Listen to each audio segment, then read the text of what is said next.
Okay, let's get right into chapter 3a, King Nimrod and the Babylonian Mystery Religion. So, who is this man, King Nimrod, who has been revered by the proponents of the Great Plan for thousands of years, who has heavily influenced your life since birth, who is going to subject you and your family to great danger in the near future, and who you've probably never even heard of before reading this book? King Nimrod is an extremely significant character, as you are going to see, and his legacy has been intentionally hidden for thousands of years.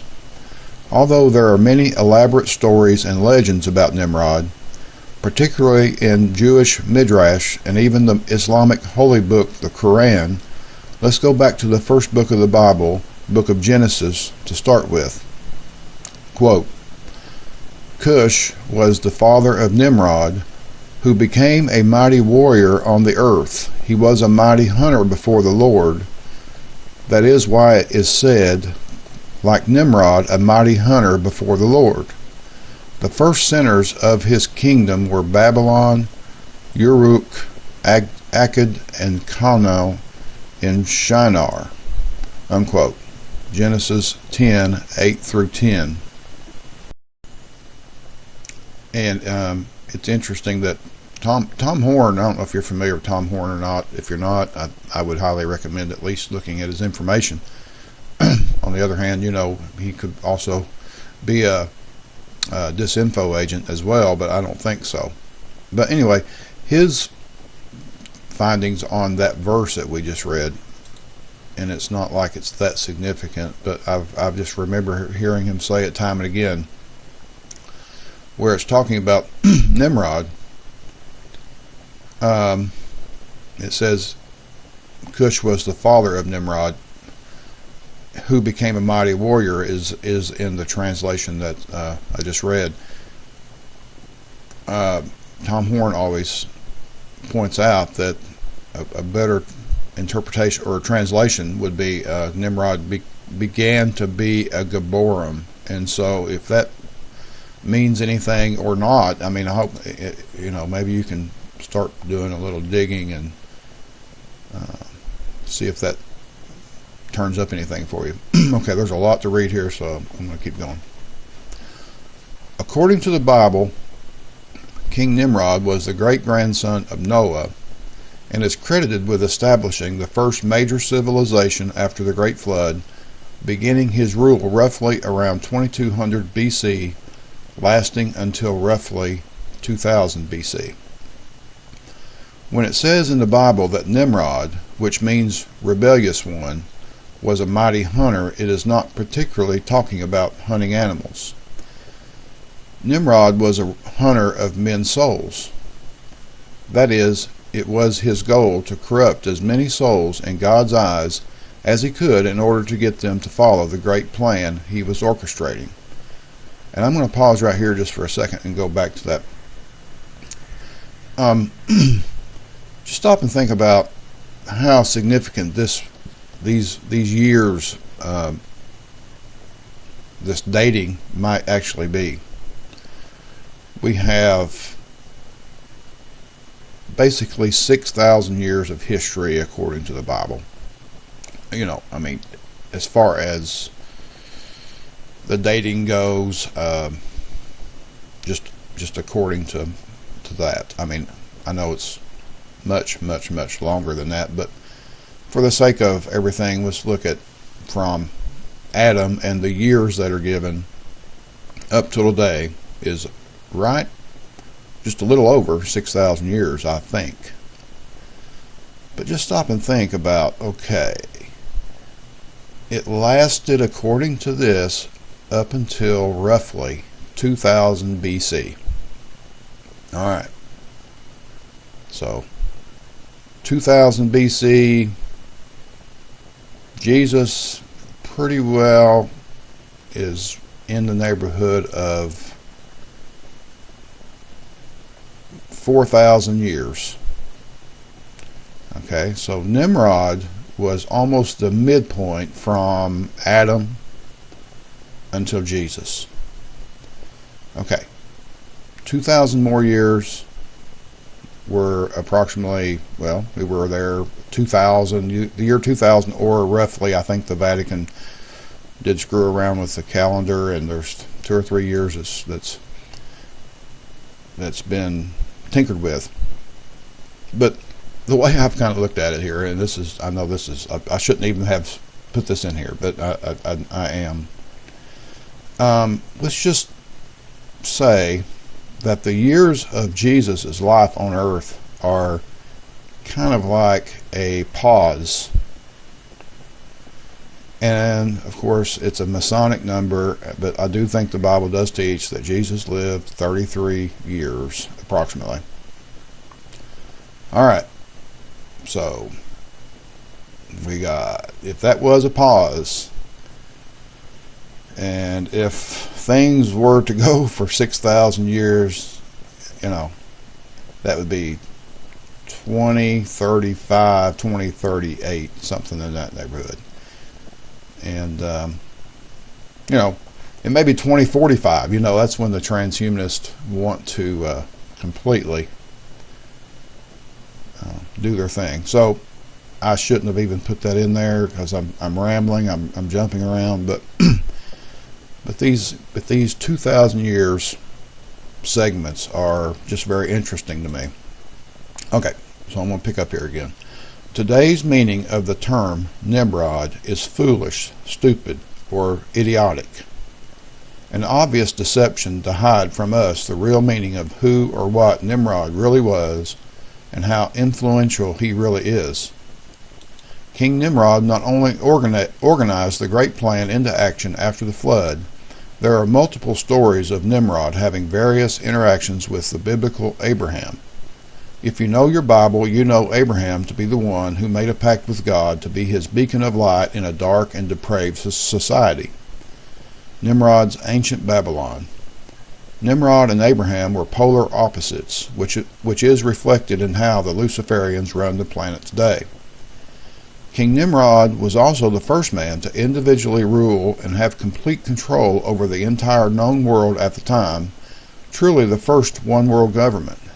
He is also said to be the first king ever, and also the first king to wear a crown to signify his greatness. A highly regarded Jewish historian from the 1st century AD named Titus Flavius Josephus had some interesting things to say about King Nimrod. Quote, "Now it was Nimrod who excited them to such an affront and contempt of God. He was the grandson of Ham, the son of Noah, a bold man, and of great strength of hand. He persuaded them not to ascribe it to God, as it were through his means they were happy, but to believe that it was their own courage which procured that happiness. He also gradually changed the government into tyranny, seeing no other way of turning men from the fear of God, but to bring them into a constant dependence on his power. He also said he would be revenged on God if he should have a mind to drown the world again, for that he would build a tower too high for the waters to reach, and that he would avenge himself on God for destroying their forefathers. Now the multitude were very ready to follow the determination of Nimrod, and to esteem it a piece of cowardice to submit to God. And they built a tower, neither sparing any pains, nor being in any degree negligent about the work, and by reason of the multitude of hands employed in it grew very high, sooner than anyone could expect. But the thickness of it was so great, and it was so strongly built, that thereby its great height seemed upon the view to be less than it really was.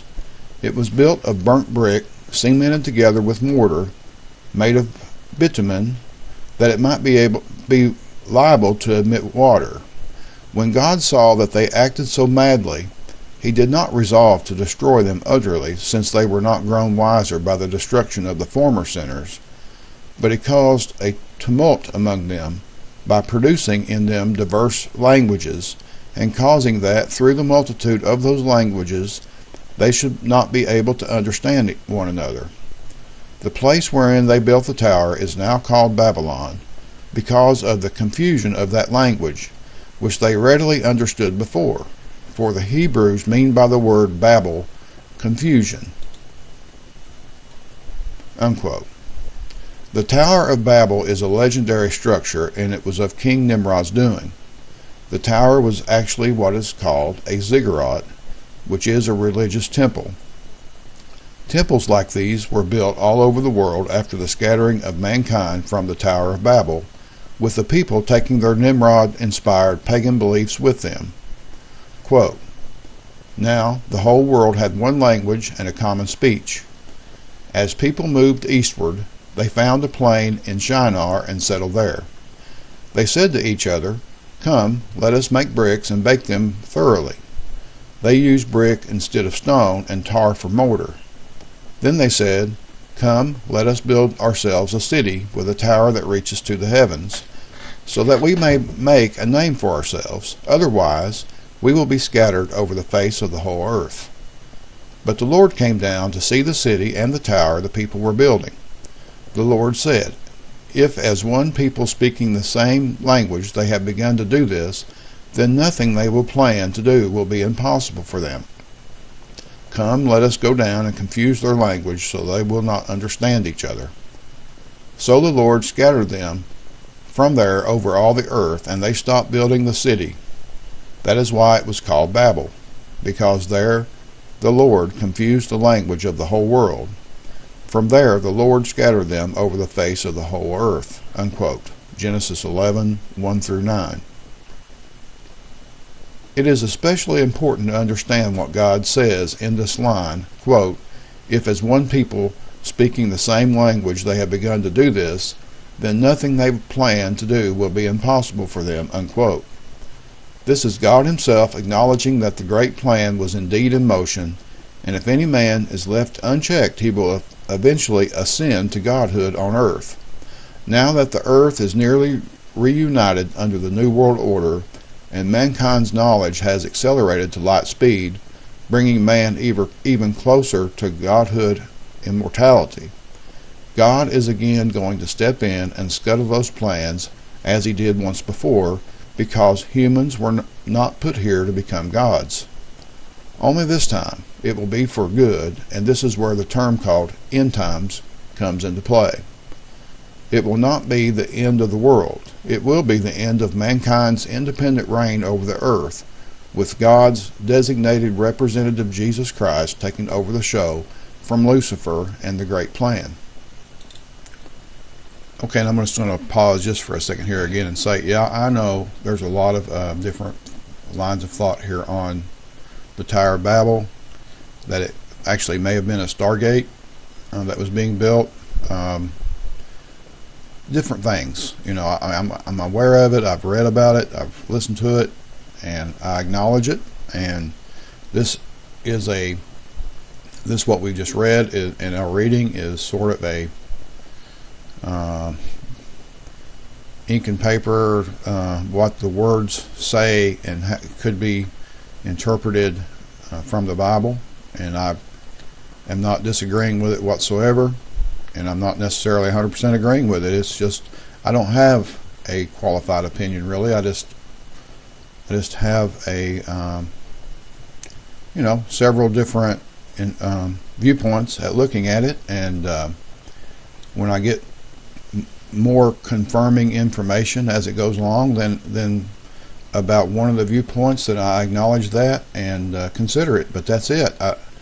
I don't know, and there's a lot of things. I mean, most things I don't know 100%. That's for sure. And if you do, good for you. Maybe you can enlighten me a little bit.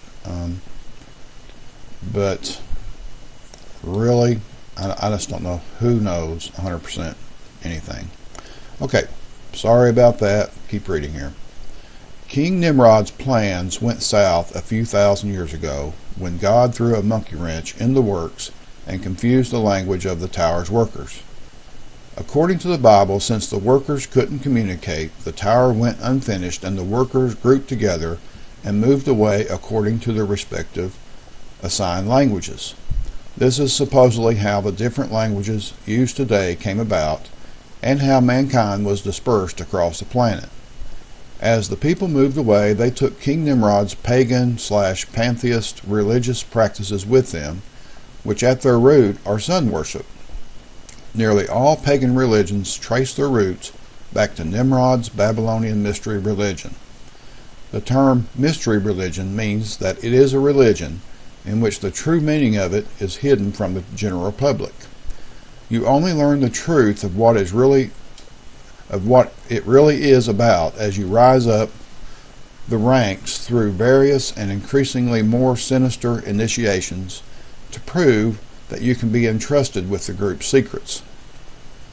King Nimrod's name has morphed over time as he was reinvented whenever a new pagan religion was set up, which were always based on ones that came before.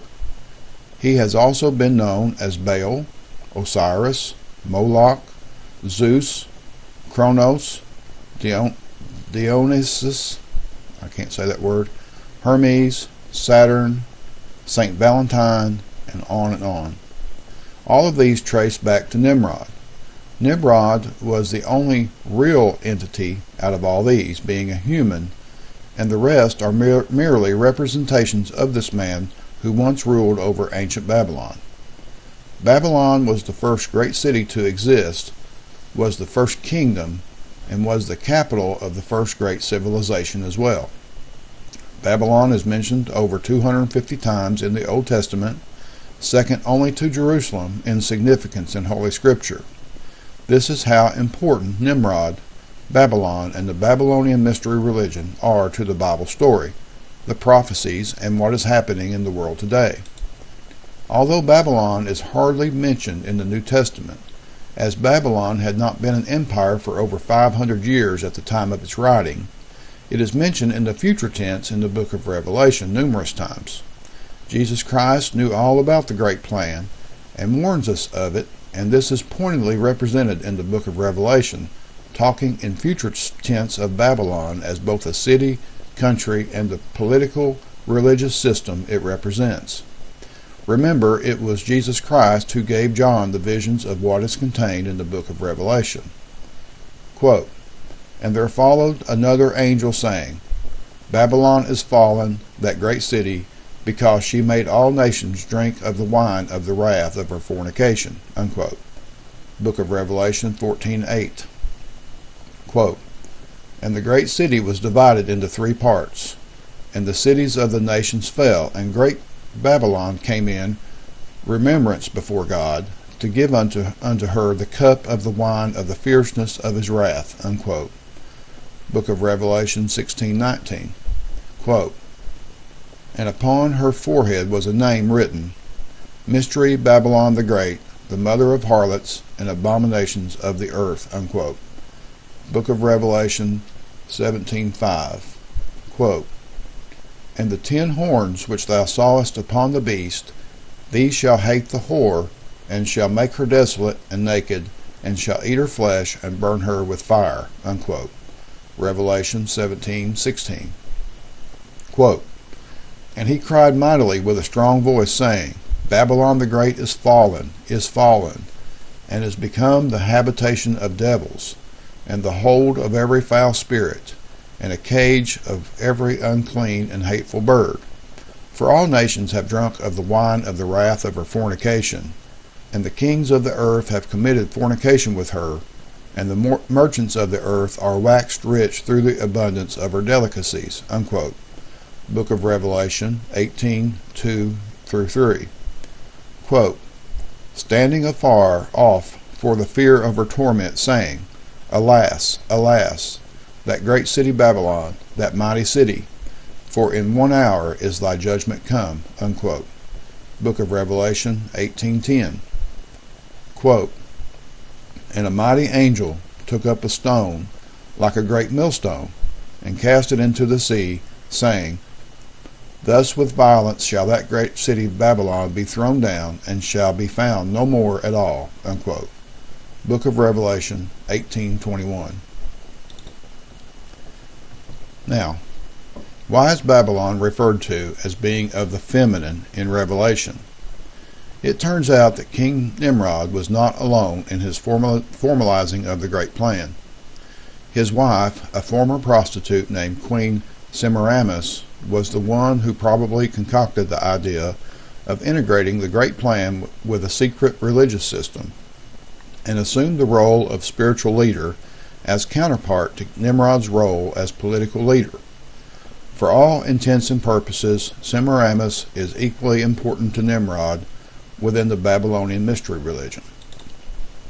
Semiramis' name has also morphed over time, and her titles over the ages have included Astarte, Estra, Easter, Ishtar, Isis, Ashtaroth, Venus, Queen of Heaven, the Great Mother, Mother Goddess, Mother Earth, Mother Nature, and dozens, if not hundreds, of others. All of these are variations of Queen Semiramis, wife of King Nimrod. The religion they started is a counterfeit of the prophecy of Jesus Christ and is tied to astronomy, astrology.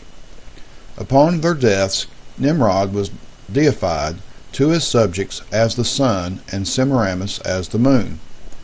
In other words, King Nimrod was in fact the first sun god, and all other sun gods that came after were based on his representation, including the sun god Apollo of the Greek pantheon of gods. This is very telling because in the book of Revelation it states, quote, "And they had a king over them, which is the angel of the bottomless pit, the abyss, whose name in the Hebrew tongue is Abaddon, but in the Greek tongue hath his name Apollyon." Unquote. Book of Revelation 9:11.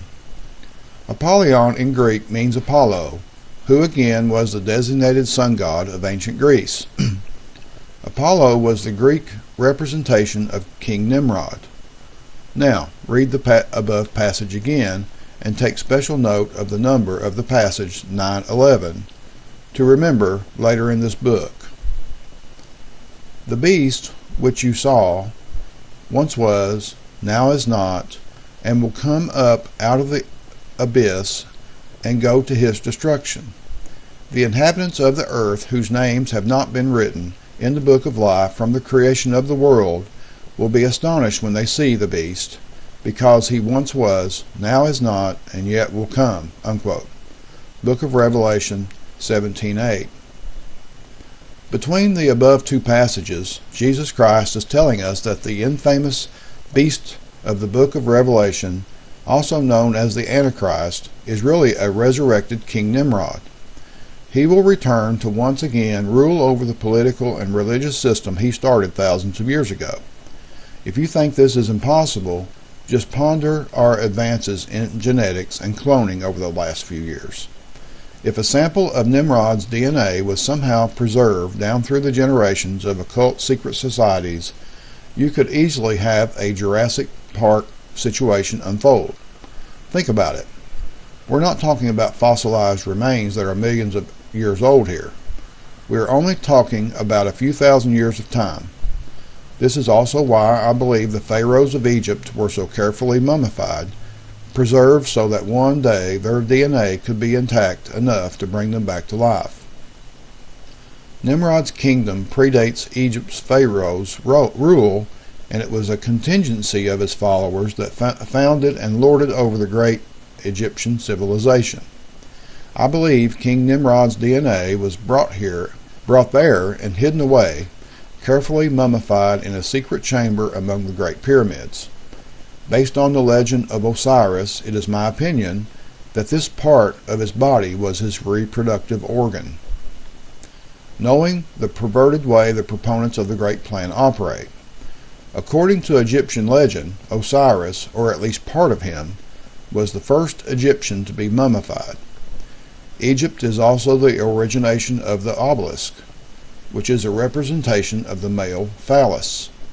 This is why I believe there is an Egyptian obelisk in front of the unholy Roman Empire's Vatican and Washington, District of Columbia, Washington's monument, with both entities following the Great Plan and thus paying tribute to King Nimrod's mummified DNA sample that will be used to bring the original sun god back to life.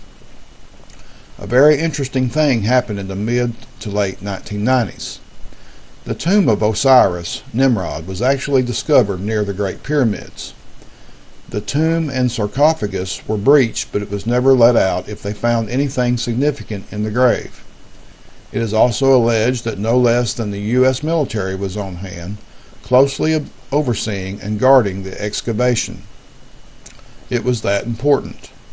It is my belief that the proponents of the Great Plan are now in possession of King Nimrod's DNA sample, and he could theoretically be alive right this second. Advanced technologies hidden away in federal government black ops labs are typically 20 years or so ahead of what is let out to the general public, so I believe they definitely had the means to bring Nimrod back to life immediately upon getting their hands on this DNA. This is also the probable reason for the eye of Osiris, Horus, Nimrod being on top of the pyramid on the back of our nation's Great Seal, and also on the back of our $1 bill. Nimrod's DNA has been in Egypt since ancient times, and the eye represents Nimrod watching over his great plan from the abyss, with his DNA right there at the pyramids, waiting to be brought back to life so he could again rule the world using the system he put in place millennia ago. It says in the Bible that Lucifer himself will empower the Antichrist, probably meaning that it will take Lucifer's supernatural power to retrieve Nimrod's soul from another dimension, the abyss noted above, and put it in his newly resurrected body, truly bringing Nimrod back to life and fulfilling the goal of the great plan all along, for man to become a god on earth and live forever like gods through knowledge, i.e., modern-day DNA genetics technology. And on a side note here, this is why mankind's ultimate achievement of all time, the race to and landing on the moon, was named the Apollo space program. This was the ultimate demonstration at that time of mankind's advancing knowledge and the final drive towards godhood via the Great Plan. They paid direct homage to Nimrod via his pseudonym Apollo. This is also why the first space shuttle ever launched was named Columbia. Columbia is another name for Queen Semiramis, and it was her turn to be honored by the proponents of the Great Plan. The gist of the story of Nimrod and Semiramis is that it is a counterfeit of the story of the prophesied Messiah, who finally showed up as Jesus Christ. In a nutshell, the story goes that Semiramis was Nimrod's mother, who he incestuously married. Nimrod died at some point of his reign, and Semiramis bore a son not long after, allegedly supernaturally conceived by the deified Nimrod and born on December 25th. She claimed that her newborn son was an immaculate conception by the sun god Nimrod, and that the baby was the promised seed, the Savior, as promised by the Creator God to the people after the Luciferian incited fall of man. This baby was named Tammuz. The date of December 25 was ceremoniously picked because this has to do with the winter solstice. December 25th is the day that the sun begins to rise higher in altitude against the horizon in the northern hemisphere, resulting in longer days. In the occult world, this is meant to represent the return of the sun, which is Nimrod reincarnated as Tammuz.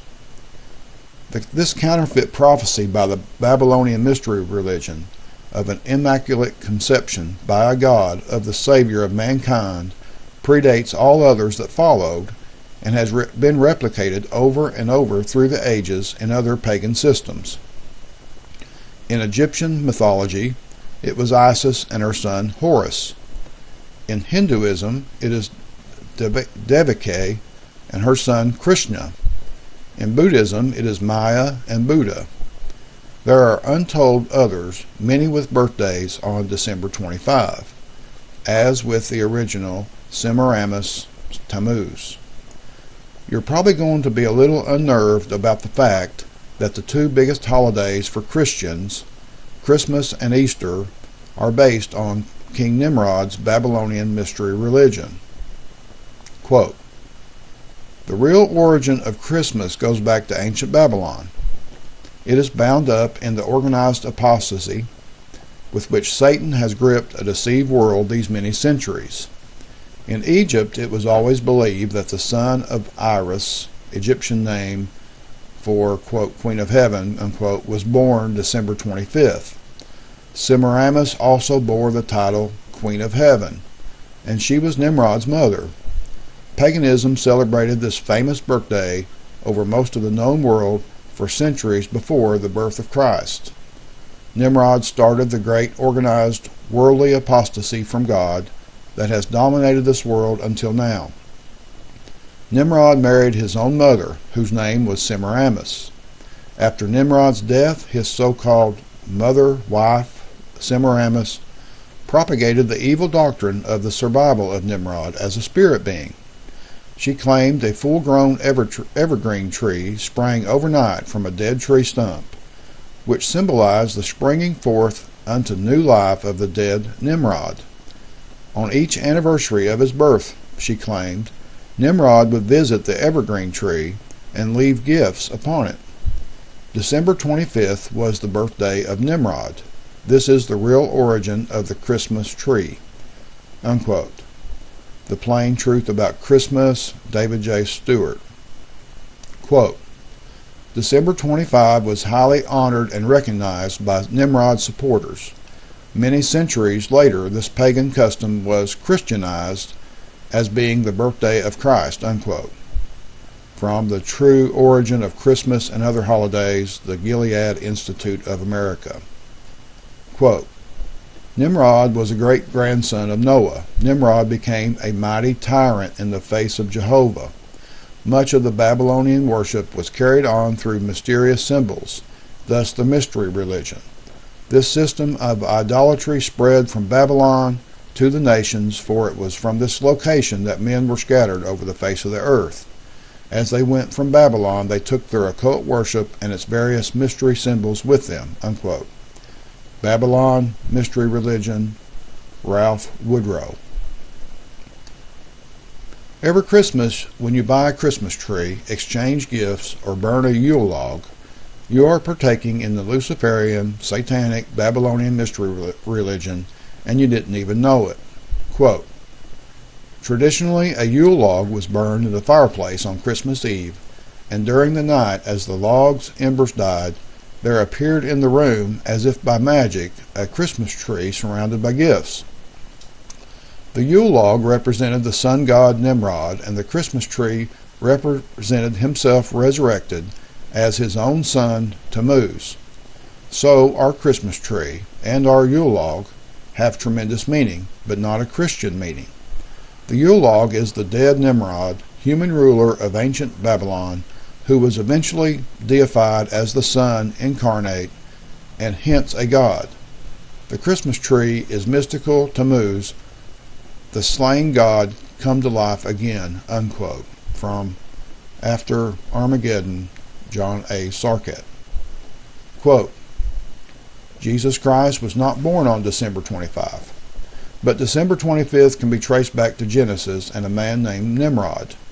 Nimrod was the founder of a great false religious system that began in ancient Babylon that has always opposed the truths of God. It's time we face facts.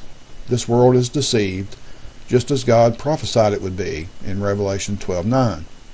Satan is the power behind this deception. Satan has successfully pawned off the old customs of the Babylonian mystery religion as being pleasing to Jesus Christ." Unquote. From Why Christmas is Not So Important to God, Carl Hilliker and Mark Jenkins, December 2002, article in The Trumpet. I hope you're beginning to see that we've been grossly misled as to how things really are and who is pulling the strings behind the scenes in the world today. Quote, "Christmas as a pagan holiday traces back thousands of years before to a man named Nimrod, founder of ancient pagan Babylon. Babylon's false worship is found today in every nation and in some aspect in nearly all religions, including present-day Christianity." Unquote. from Christmas Unwrapped from the History Channel by Alan Mansiger. Quote, December 25th was celebrated as Nimrod's birthday. Generally, all mankind is fast asleep, dreaming this old Babylonian dream. Unquote. The story of Nimrod as it relates to Christmas and Easter, William J. Wolfart. Quote, Egyptian and Babylonian antiquities identify Nimrod's mother as Semiramis, and his birthday was celebrated on 25th December. Thus began the worship of Semiramis and the child god, and the whole paraphernalia of the Babylonian religious system. The Roman pagans used to celebrate the birthday of their child god on 25th December, and the Roman Catholic Church sought to win over as many people as possible to nominal Catholicism by proclaiming the same day to be the birthday of Jesus. So the pagans had no difficulty worshiping the Catholic Madonna and child. They were seen as yet another manifestation of the Babylonian Queen of Heaven, Semiramis, and her son, Nimrod. The pagans made no compromises. They didn't need to. They just continued their pagan worship within the church. While it's easy to knock the Catholic Church because of their Mariolatry, the Protestants cannot be left off the hook. The Protestant Reformation dispensed with only a part of the Babylonian system of worship. The celebration of Christmas, inherited from the Roman Catholic Church via pagan Rome, via Egypt, via Babylon, is still practiced as the most important event in the Protestant Christian calendar. So from that point of view, the Protestants are as much into paganism as the Catholics. The Christmas tree is specifically a Babylonian symbol. On Christmas Eve, the Yule log is thrown onto the fire. On Christmas Day, there is the tree, covered in decorations and surrounded with presents, representing the resurrected Nimrod of Babylon. Unquote. From The True Meaning of Christmas, Mike Gascon, 1996. Now let's take a look at the hero of Christmas, Santa, now that you've got your blinders off. The real reason Santa is magic and can transform himself into fire to go up and down the chimney is because he is meant to be a modern-day representation of a sun god, namely King Nimrod. All the way back from ancient times, fire is viewed as the earthly representation of the sun. Nimrod is the one who, from ancient times, biblical times, has to do with the evergreen tree and presents left for his followers. Santa is just a modernized version of Nimrod. The red-colored suit Santa, anagram for Satan by the way, wears is representation of fire, which of course is ultimately representative of the sun god King Nimrod. This is where the Christmas colors of red and green come from. Red equals fire, which is Nimrod as the sun, while green equals Tammuz as the evergreen tree. This is the same Santa who is full of magic, can see you when you're sleeping, knows when you're awake, etc. He also has a list of those who are either in his favor or not. In reality, those on the nice list are those who ignorantly toe the line of the New World Order masters and don't question anything that is going on. Those on the naughty list are those who would oppose the Luciferian New World Order and the police state that Nimrod's minions are setting up in the United States as you read this. We'll go over what gets you put on the naughty list towards the end of this book. Santa is also sometimes referred to as Saint Nick. Nicholas is the Greek version of the name Nimrod, and another name for Lucifer, Satan, is Old Nick. Out of all the possible names for Santa, it just happens to be Saint Nick. There's also reference to the Nicolaitans as being enemies of Jesus Christ in the book of Revelation. Knowing what I know now, I don't believe for a second that it is a coincidence that Santa, was bestowed the title of Saint Nick. It seems the more pagan and materialistic we've become, the more important and magical feeling Christmas has become. This is because it is based on supernatural occultism.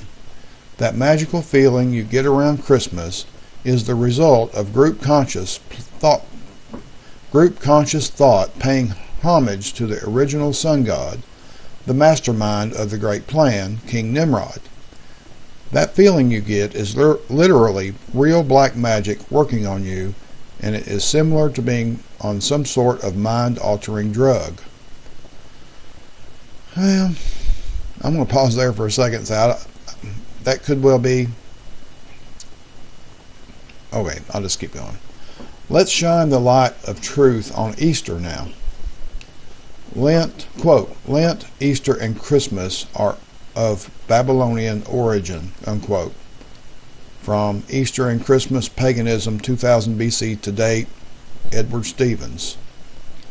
Easter was originally the celebration of the resurrection of Tammuz, and this is a fact. It has absolutely nothing to do with Christ's resurrection. This is very important to understand. According to Babylonian legend, Tammuz was born on December 25, but was later slain by a wild boar, and through the weeping of Semiramis, he sprang back to life in the spring on Easter as the vegetation. Easter falls immediately after the observance of the 40 days of Lent. According to legend, when Tammuz died, the followers of Semiramis joined her in grieving over the death of her son Tammuz for 40 days. This was later Christianized by the unholy Roman Empire as Lent. The practice of observing the death and resurrection of Tammuz is even noted in the Old Testament. Quote, Then he brought me to the door of the gate of the Lord's house, which was toward the north, and behold, there sat women weeping for Tammuz, unquote. Ezekiel 8:14. So, how do the Easter rabbit and Easter eggs fit into this equation? The rabbit is well known as a symbol of fertility. Semiramis is also known as the goddess of fertility. The egg is also a symbol of fertility and was allegedly a sacred symbol in ancient Babylon due to a fable about the goddess of fertility, Semiramis. They believed a huge egg fell from heaven into the Euphrates River, and out of this egg the goddess Semiramis was hatched. The egg came to symbolize the goddess Esther, which is also where the name Easter comes from. Not only is everything about Christmas and Easter we just reviewed complete blasphemy, but by establishing holy days associated with imaginary characters that turn out not to be true, this intimately affects a child's view of God. They were lied to about two of their most beloved heroes, Santa and the Easter Bunny, so how are they supposed to believe in another invisible being that they can't see but are told is real? Just another diabolical scheme by the great plan to drive a wedge between mankind and God. Halloween is also based on the Babylonian mystery religion, and when you Google and cross-reference this, you will see I am telling the truth. Quote, The first Halloween ritual was celebrated thousands of years ago in the post-flood world in Mesopotamia, now called Iraq. While we do not know the exact name of this ancient festival, we do know that it involved worship of fire and serpents, astrology, witchcraft, magic, communicating with the spirits, and human sacrifice. The first of these festivals was instituted by Nimrod at the Tower of Babel. Nimrod was a mighty leader of the Babylonian people, and he persuaded them that he was a god who had come down to earth and as such was to be worshipped. The Babylonian people worshipped him under a variety of names and titles such as Samos, the sun god, Marduk, Merodach, Ninus, Baal, Attis.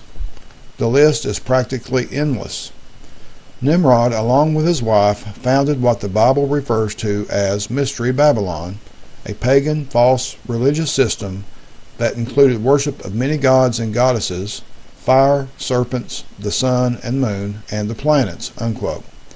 Traditions, the real origin of Halloween, J.R. Terrier, 2007. Quote, "The bonfires of Halloween were originally called bone fires. Sacrificial victims were led through the streets of the village by masked Celtic priests, the Druids, who ceremonially offered the victims to the Lord of Death, Satan. From the death agonies of the living victim placed on the altar of sacrifice, the priest divined the future of the village from the way the soul departed the body. This custom originated in Babylon, where the Babylonian priest prayed to the symbolic deity Nimrod. The victims were furiously consumed by the roaring flames, and in the morning all that was left were the bones and ashes. Today, without realizing it, people everywhere practice a similar ritual during the harvest festival known as, not as bonfires, but as bonfires." Unquote. From The Dark Night of the Soul, Halloween, Lampholder Newsletter, October 1998. Quote, "When we think about the history of Halloween, we generally trace its roots back to the time of the Druids in England, Scotland, and Ireland. In truth, its roots go much further back than that. The celebration of the Lord of the Dead, later known as Halloween, can be traced to ancient Babylon and to the Trinity worship of Nimrod, the sun god, and his son, Tammuz, and the Queen of Heaven, Semiramis, wife of Nimrod, mother of Tammuz. When Julius Caesar entered the British Isles, he was amazed to find that the Druids had adopted the complete Chaldean Babylonian system in almost its pure form. In these gruesome ceremonies, the bodies of the victims were often eaten by the priests. It is interesting to note that the Chaldean Babylonian word for priest is Kana, and the word for Lord is Baal, hence Kana Baal, or priest of Baal, Nimrod, from which we derive our English word for the eaters of human flesh, cannibal." Unquote. From Halloween, the Counterfeit Last Great Day, Carl R. Dillenbach.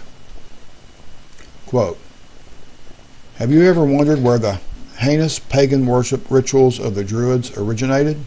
I have. As it turns out, it goes all the way back to Nimrod, who built Babel or Babylon. He conceived a one-world government model in rebellion against Jehovah God and went about to establish a one-world government in the land of Shinar, which is today known as Iraq. Nimrod instituted a pagan worship system that rejected the Lord God Jehovah.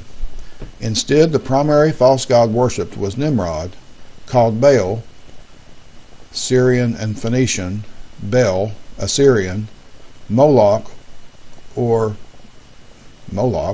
Ammonites, Ra or Re, Egyptian, to name just a few. Here is why that is important. The American Book of Days says, many of Halloween's customs are derived from the ancient Baal festivals." Unquote. From The History of Halloween, Pastor David L. Brown, Ph.D., 1998. Quote, "From ancient Babylon, this diabolical mystery religion and the pagan rituals associated with it spread to Egypt, Asia, North and South America, all over the world. As Halloween, it is now firmly entrenched in mainstream modern society, where it has become high on the list of many people's favorite celebrations. Dressing in scary costumes and going trick-or-treating are only a few of the customs of our traditional Halloween celebration, which come to us right from the world of the occult and paganism." Unquote. From Traditions, The Real Origins of Halloween, J.R. Terrier, 2007. Believe it or not, Valentine's Day is also based on King Nimrod. The mascot of Valentine's Day, the bow-wielding Cupid, looking to shoot someone in the heart, is meant to represent Nimrod, the mighty hunter of the days of ancient Babylon. I'll leave the nuts and bolts information on Valentine's Day for you to discover. Just go to Google search and type in Valentine's Day Nimrod, and you will see the truth of the origin of Valentine's Day. So, all of our holidays are based on this one guy, the guy who founded the Babylonian mystery religion that runs the world today. All of these days are called holidays, which is short for holy days.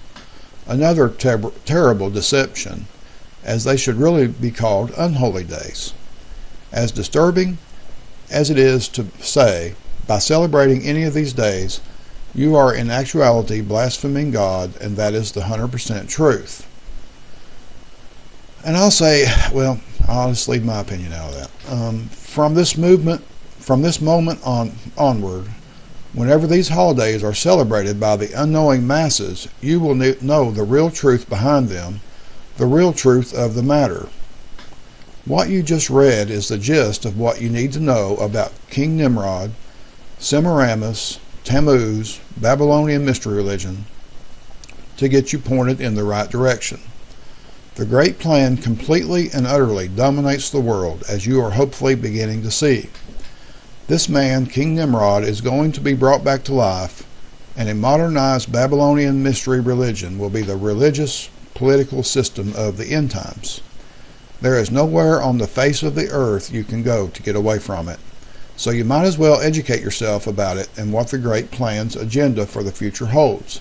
If they get their way, you aren't going to like it. Okay, that's it for that chapter. I guess what I might add here, and I might be way off base here. I mean, I might be completely opposite from the reality of things on this. But I really think that when you learn the truth about these things, that it takes most, if not all, the power away from the deception. And it's the intent of your heart. I mean, I don't know. Maybe that's where I'm completely backwards there. So it's always up to you to decide what to do with this information, period. And don't let anybody, me, the writer of this book, anybody,